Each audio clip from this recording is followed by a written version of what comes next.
Ça va Jean-Pascal? Bonjour Fred, bienvenue. Merci à toi de nous recevoir. Bah, avec plaisir. Allez, on va découvrir. On te suit. Ouais, merci.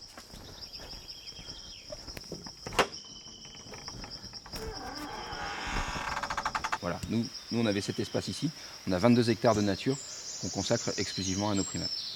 Donc là ils sont planqués, hein. Il y en a 10 en tout. C'est une famille, Là t'as un mâle avec 4 femelles et les jeunes.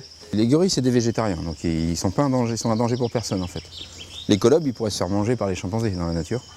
Les gorilles eux ils mangent que de la végétation quasiment. Okay. Ouais. Donc en fait là ils vont avoir chacun leur étage. Et si un léopard venait monter dans l'arbre en milieu naturel face au mâle colobe, il va défendre sa famille. Mais ils peuvent aussi avoir des bâillements un peu stéréotypés quand ils sont en stress. Okay. C'est pour montrer les canines et dire fais gaffe, je suis armé quoi. Voilà, c'est une première démonstration. Ah, c'est lui Yaoundé qui arrive là ? Non, ça c'est son frère.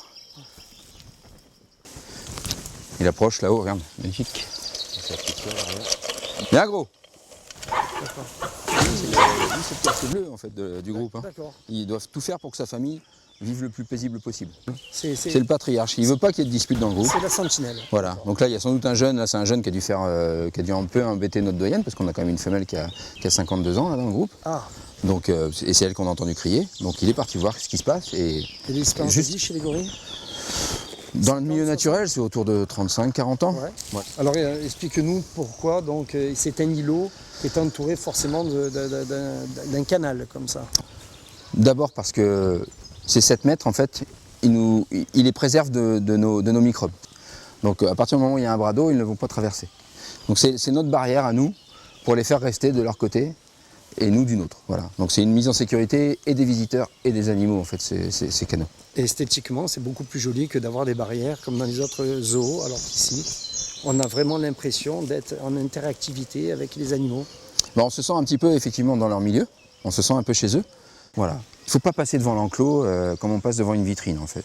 C'est-à-dire qu'ici, quand on visite, il faut prendre le temps de pouvoir observer les animaux. Et ce qu'on garantit, nous, c'est de les montrer au moment des repas. À ce moment-là, on a des animations, on fait des nourrissages.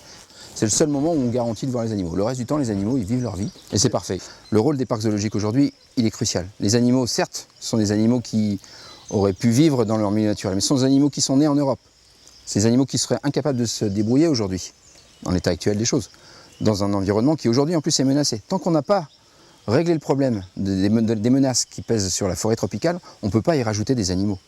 Ce serait illusoire que de penser que les animaux qui sont là, demain, on peut les relâcher au Gabon ou au Congo. Ces animaux qui d'abord doivent réapprendre à utiliser leur milieu, parce qu'aujourd'hui ils savent manger du chêne, de l'érable, du châtaignier, du noisetier. Demain, si on les met en forêt tropicale gabonaise, ils ne vont pas retrouver ces mêmes espèces, ces mêmes essences à manger, ces mêmes végétaux. Donc il y a un apprentissage à faire. Et puis si on les remet dans une forêt qui est menacée, parce qu'on la coupe, parce qu'il y a du braconnage, ou parce qu'il y a des conflits armés, c'est condamner les animaux. Donc aujourd'hui, avoir des animaux en parc zoologique, c'est avoir le meilleur moyen de toucher les gens, pour leur expliquer qu'au quotidien, leur vie, aujourd'hui au quotidien, elle pèse sur la survie des animaux, parce qu'ils consomment de l'huile de palme, qu'ils consomment du cacao, du caoutchouc, du café. Il y a plein de nos comportements qui pèsent très très lourd sur la survie des animaux dans leur milieu naturel. Si on n'explique pas ça aux gens, grâce aux animaux qui vont être là et qui vont les toucher, si on n'a plus les animaux à montrer aux gens, c'est sûr on ne touchera pas leur cœur.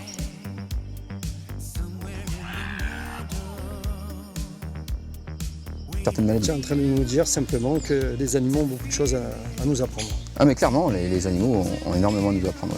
Bon, bah écoute, j'espère qu'on va se voir là-bas et que tu vas partir avec nous et qu'on a des projets communs à monter ensemble. Ouais, ce sera avec plaisir.